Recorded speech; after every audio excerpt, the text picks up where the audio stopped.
Bayangkan, kamu jualan sepatu, lalu tiba-tiba pelanggan terbesarmu bilang, mulai hari ini, saya beli sepatumu, tapi harganya saya potong separuh. Kamu marah? Jelas. Tapi apa kamu bisa balas? Nah, inilah yang sedang terjadi antara Amerika Serikat dan China. Presiden Donald Trump kembali menggebrak dunia. Ia resmi menetapkan tarif hingga 104% untuk produk-produk dari China. Bukan hanya produk teknologi, tapi juga alat berat, kendaraan listrik, bahkan barang kebutuhan rumah tangga. Ini bukan sekadar tarif dagang biasa. Ini hukuman ekonomi terbuka yang mengancam ratusan miliar dolar perdagangan dua negara raksasa dunia. Tapi yang bikin geger adalah ini. China tak gentar. Justru, mereka balas langsung dengan tarif 34% untuk semua barang dari Amerika. Pertanyaannya, kenapa China berani melawan Trump kali ini? Apa mereka tidak takut ekonomi mereka runtuh? Untuk menjawab ini, kita harus melihat ke belakang, ke awal mula Perang Dagang Jilid Pertama tahun 2018. Saat itu, Trump juga menaikkan tarif ke China. Dan hasilnya, ekspor China memang sempat turun, tapi mereka bertahan. Bahkan, mereka beradaptasi lebih cepat dari yang diprediksi. Sekarang China datang bukan sebagai korban, tapi sebagai pemain siap tempur. Mereka sudah belajar dari luka lama. Dan yang paling menarik, apa yang dulu membuat China bingung, kini jadi kekuatan utama mereka.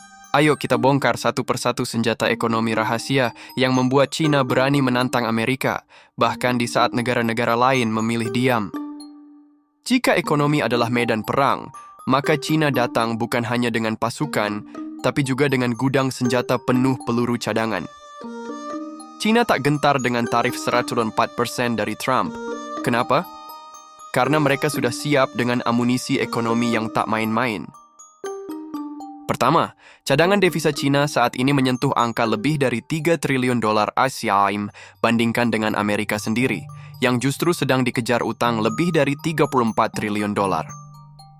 Secara sederhana, ini seperti duel antara orang kaya yang punya tabungan besar melawan orang konsumtif yang hidup dari utang kartu kredit. Kedua, China punya pasar internal yang masif. Dengan populasi 1,4 miliar orang, mereka bisa menopang industri dalam negeri meski ekspor melambat, bandingkan dengan negara lain yang jika kehilangan pasar ekspor utama, langsung lumpuh. Ketiga, China sudah diversifikasi pasar ekspor sejak Perang Dagang Pertama. Mereka tidak hanya mengandalkan Amerika, China sekarang mengekspor besar ke Afrika, Asia Tengah, Timur Tengah, dan tentu saja negara-negara BRICS. Mereka membuat jaring ekonomi baru, sambil menyempitkan ketergantungan terhadap dolar Amerika. Dan yang paling mencolok, produk dalam negeri China semakin kompetitif.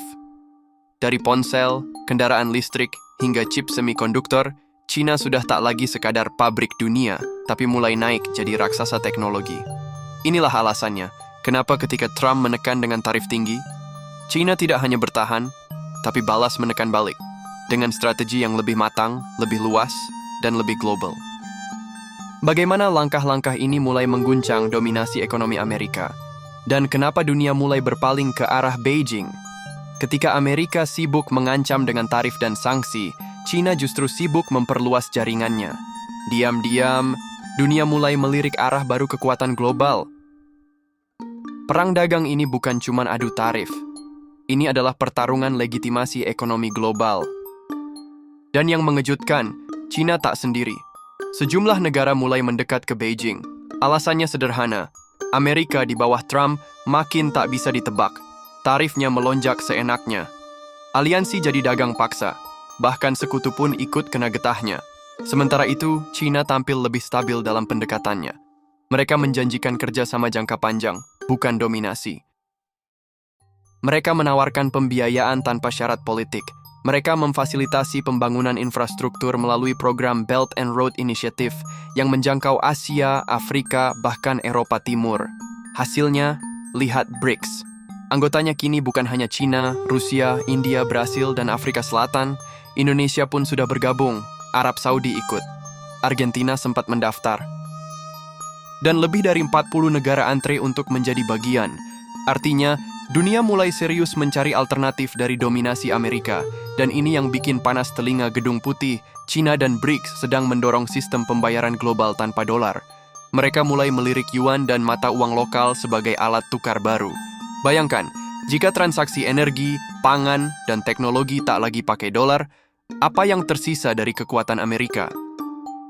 Inilah kenapa tarif 104% bukan sekadar ekonomi. Ini adalah tanda bahwa Amerika sedang frustrasi, karena cengkeraman mereka terhadap dunia, perlahan, mulai longgar. Kalau kamu tak bisa kalahkan musuh di pasar, kamu larang dia masuk. Itulah strategi Trump hari ini. Pagar tarif dipasang makin tinggi, lalu bilang, ini demi keamanan nasional. Presiden Trump sadar, menekan China lewat tarif saja tidak cukup. Karena China sudah tahu cara bertahan, maka Trump mulai menghidupkan kembali larangan teknologi, boikot chip, dan bahkan mengancam perusahaan yang bekerja sama dengan Beijing. Huawei, misalnya, kembali dijegal. Produk teknologi tinggi China makin dibatasi untuk masuk pasar Amerika. Tujuannya jelas, memutus rantai suplai, membatasi akses, dan memperlambat kebangkitan China sebagai kekuatan teknologi global. Tapi, apakah berhasil? Jawabannya, tidak seperti dulu. Kini, China punya tameng berlapis. Pertama, mereka sudah punya chip buatan sendiri lewat perusahaan seperti SMIC. Memang belum menyamai Qualcomm atau Nvidia, tapi terus berkembang pesat. Kedua, mereka memperkuat kemandirian teknologi. China sekarang investasi besar-besaran di kecerdasan buatan, baterai, hingga quantum computing. Tak mau lagi bergantung pada Barat. Ketiga, dan ini yang sering dilupakan, China melindungi pasarnya sendiri. Jika Amerika bisa melarang TikTok atau Huawei, maka Beijing bisa memblokir Apple, Tesla, bahkan Boeing dari pasar domestik yang nilainya miliaran dolar. Artinya, China bukan cuma pasif. Mereka punya tombol balasan. Trump mungkin ingin menekan, tapi setiap tekanan ada risikonya sendiri. Dan kali ini, China siap membalas bukan hanya dari satu sisi, tapi dari segala lini. Bagaimana strategi jangka panjang China di tengah tekanan ini? Bukan hanya untuk bertahan, tapi untuk menyalip Amerika dari belakang. Amerika menyerang dengan gegap gempita, tapi China membalas dengan diam, tenang, dan mematikan. Karena dalam permainan panjang, bukan yang cepat yang menang, tapi yang sabar dan tepat. Banyak yang mengira China akan terpukul dengan tarif Trump, tapi kenyataannya, mereka sudah siapkan jalan memutar, bahkan jalan baru. Inilah strategi jangka panjang China yang jarang dibahas media Barat. Pertama, fokus pada nilai tambah. China tidak mau lagi hanya jadi tukang rakit dunia. Kini, mereka investasi di kendaraan listrik, EV, panel surya, robotik, dan kecerdasan buatan. Contoh konkret, perusahaan seperti BYD sudah salip Tesla di pasar EV global, dan pabrik baterai CATL milik China memasok setengah dunia. Kedua, bangun blok ekonomi sendiri lewat BRICS Plus. China menggandeng negara-negara berkembang untuk menyusun ulang peta perdagangan dunia. Sekarang, mereka bisa jual beli dengan Brazil, Rusia, Afrika Selatan, hingga Indonesia, tanpa takut ancaman dari Washington. Ketiga, dominasi logistik dan pelabuhan dunia melalui Belt and Road Initiative. China tidak hanya membangun pelabuhan di Sri Lanka atau Afrika. Mereka sedang membentuk jaringan distribusi global yang tidak bisa disentuh Amerika. Bahkan Eropa pun tergantung pada pelabuhan dan rel logistik yang didanai China. Keempat, kuasai sumber daya strategis. China tahu, perang masa depan bukan soal senjata, tapi soal rare earth, lithium, cobalt, dan semikonduktor. Mereka bukan hanya punya tambang sendiri, tapi juga menguasai tambang di Afrika dan Asia. Jadi kalau Amerika menekan ekspor, China diam lalu memperkuat fondasi. Dan ketika waktunya tepat, mereka menyalip dari jalur yang tak disangka-sangka. Ini bukan sekadar respons, ini pergeseran kekuatan global yang sedang berlangsung, langkah demi langkah. Di tengah teriakan tarif dan sanksi dari Trump, dunia mulai bertanya, apakah Amerika masih bisa dipercaya, atau waktunya mencari arah baru? Perang dagang ini bukan cuma urusan dua negara, dunia ikut merasakan getarannya. Investor gelisah, pasar global tegang, negara-negara berkembang mulai berpikir ulang. Dan perlahan, satu fakta jadi makin jelas. Amerika bukan lagi kompas ekonomi dunia. Coba lihat, Eropa, Jerman, Prancis, bahkan Inggris makin vokal terhadap kebijakan unilateral Amerika. Kebijakan Trump dianggap merusak stabilitas. Banyak negara Eropa kini lebih senang bicara dengan Beijing dalam isu perdagangan. ASEAN, termasuk Indonesia, mulai bermain cantik, menjaga hubungan dagang dengan Amerika, tapi makin dekat dengan China. Fakta bahwa Indonesia sudah resmi bergabung dengan BRICS menandakan kita sedang mencari keseimbangan baru. Timur Tengah, Arab Saudi, Iran, UAE, semua kini membuka diri terhadap China dan Rusia karena mereka sadar terlalu bergantung pada dolar dan kebijakan Asia lama, artinya hidup dalam ancaman politik. Dan inilah paradoksnya. Saat Trump ingin membuat Amerika hebat lagi, justru dia membuat banyak negara kabur dari orbit Washington. China tak perlu bicara keras. Cukup diam dan membuka pintu kerjasama. Dan satu persatu, negara pun datang. Amerika punya tarif, China punya waktu, dan kini China juga punya senjata ekonomi yang jauh lebih dalam, menghantam jantung kekuatan Amerika, dominasi dolar. Trump boleh menaikkan tarif, boleh menyebar ancaman dagang ke semua penjuru, tapi Xi Jinping tidak lagi bermain di ranah tarif semata. Ia menargetkan sesuatu yang jauh lebih strategis, menggoyang dominasi dolar Amerika. Lihat langkah-langkah berani ini. Pertama, transaksi lintas negara dengan yuan Cina sudah menandatangani kesepakatan dengan Rusia, Brasil, Arab Saudi, bahkan Prancis untuk menggunakan yuan dalam perdagangan. Artinya, dolar pelan-pelan ditinggalkan, dan ini ancaman langsung bagi kekuatan moneter Amerika. Kedua, emas sebagai pondasi baru. Bank Sentral China terus membeli emas dalam jumlah besar sejak 2023. Alasannya jelas, menciptakan kepercayaan terhadap yuan dan BRICS sebagai alternatif sistem keuangan dunia. Ini seperti strategi 1917-an, tapi dibalik. Bukan Amerika yang didukung emas, tapi China.